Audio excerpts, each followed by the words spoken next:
দেশের একমাত্র রাষ্ট্রায়ত্ত তেল শোধনাগার ইস্টার্ন রিফাইনারি লিমিটেড গত 12 এপ্রিল থেকে অপরিশোধিত তেল সংকটে তাদের স্বাভাবিক কার্যক্রম প্রায় বন্ধ করে দিয়েছে।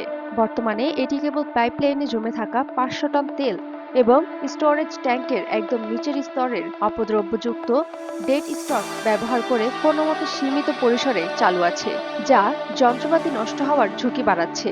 বর্তমানে দেশে প্রায় 1.19 লাখ টন ডিজেলের মজুত আছে, যা দিয়ে বড়জোর 10-12 দিন চলতে পারে। প্রতিদিন প্রায় 11,000 টনের বেশি ডিজেল বিক্রি হচ্ছে। গত 14 এপ্রিল সিঙ্গাপুর থেকে প্রায় 12,000 টন জেট ফুয়েল আসায় এই খাতে সামান্য স্বস্তি ফিরেছে। সৌদি আরব থেকে 1 লাখ টন তেলের একটি চালান হরমুজ প্রণালী সংকটের কারণে রাস তানুসা বন্দরে আটকা পড়ে আছে। তবে বিকল্প পণ্য ব্যবহার করে মে মাসের শুরুতে একটি বড় চালান আসার সম্ভাবনা রয়েছে। জ্বালানি সংকট মোকাবিলায় সরকার বেশ কিছু কঠোর ব্যবস্থা গ্রহণ করেছে। রাশিয়া, কাজাখস্তান এবং ভারত মৈত্রী পাইপলাইনের মাধ্যমে জ্বালানি আমদানি চেষ্টা করা হচ্ছে। বিদ্যুৎ সাশ্রয়ে রাত 8টার পর দোকানপাট ও আলোকসজ্জা বন্ধের নির্দেশ দেওয়া হয়েছে।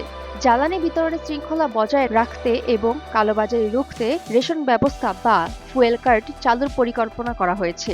জ্বালানি ও সার আমদানির বাড়তি খরচ মেটাতে সরকার বিশ্বব্যাংক ও IMF এর কাছে জরুরি $3 বিলিয়ন ঋণের আবেদন করেছে। জ্বালানি স্টেশনগুলো দীর্ঘ লাইন এবং রেশন করে তেল দেওয়ার ফলে সাধারণ মানুষের দুর্ভোগ বেড়েছে।